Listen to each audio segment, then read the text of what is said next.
So mga tol, matapos pong matalo si Alex Ayala kay Belinda Bencic noong round of 16 sa National Bank Open sa Toronto, si Belinda Bencic nga po dapat ang mapapalaban sa quarterfinals. Kalaban ng kaibigan ni Alex Ayala na si Coco Gauff na magaganap na po sana kanina. Subalit bigla pong nag-withdraw itong si Belinda Bencic dahil sa kanyang hip injury. May mga Pinoy fans nga po ang nangihinayang at sinabing dapat daw sa laban na lang ni Alex Ayala nag-withdraw itong si Belinda Bencic. Nang sa ganon, si Alex Ayala na lang daw dapat ang napalaban sa quarterfinals. So baka nakuha po yan ni Belinda Bencic mga tol sa kanyang pag-iinsayo dahil sa injured ni Bencic sa US Open na po ito muling lalaban. At baka muli pang makalaban ni Alex Ayala itong si Belinda Bencic sa US Open.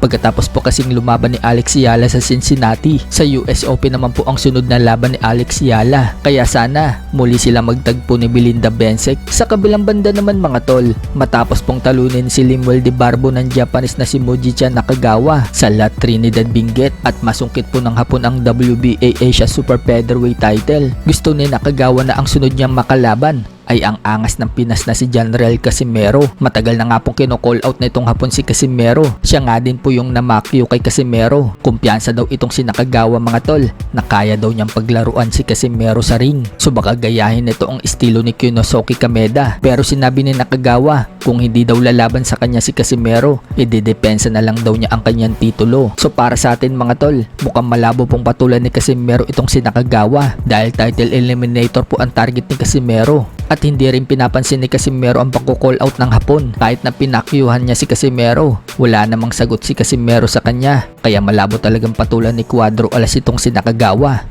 Speaking of Casimero mga tol, dinumog si Casimero ng mga taga Pangasinan habang sinusulit ni Casimero ang bakasyon kasama ang kanyang GF at kapatid na si Jason Casimero. Sinusulit din ng mga taga Pangasinan na makita si Casimero at makapagpa-picture. Welcome na welcome nga po si Casimero sa Pangasinan. Pati Vice Mayor, binigyan pa ng lechon si Cuadro Alas. Pati nga po yung kapitan ng barangay, hindi rin po pinalampas na makasama si Casimero. Ganon din ang mga pulis at hepe. Pinasyalan din po si Casimero at hindi lang yan, winelcome din si Casimero sa isang gym sa Pangasinan. Lahat nga po ng mga tao sa gym nagpa-picture kay Cuadro Alas. Tapos ka nagbenta?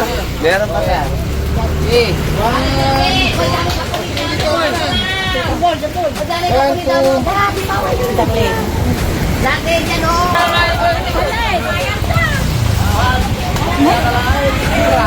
Sa iba pang balita mga tol, tinalo ni Tyson Fury na si Marius Swak. 6 po yung nakalaban niya, pero 2 yung aktual na kalaban niya sa ring. Pag napagod, pwede sila mag-sub. So dahil 6 po ang kalaban nitong si Marius Swak, hindi siya umubra. Kahit na matangkad siya at malaki, bugbog pa rin po ang inabot niya mga tol. Bagamat hindi siya bumagsak, basag-basag naman ang mukha niya. Hininto na nga po ng referee yung laban dahil kung itutuloy pa, baka mas malala pa ang sapitin ng heavyweight boxer.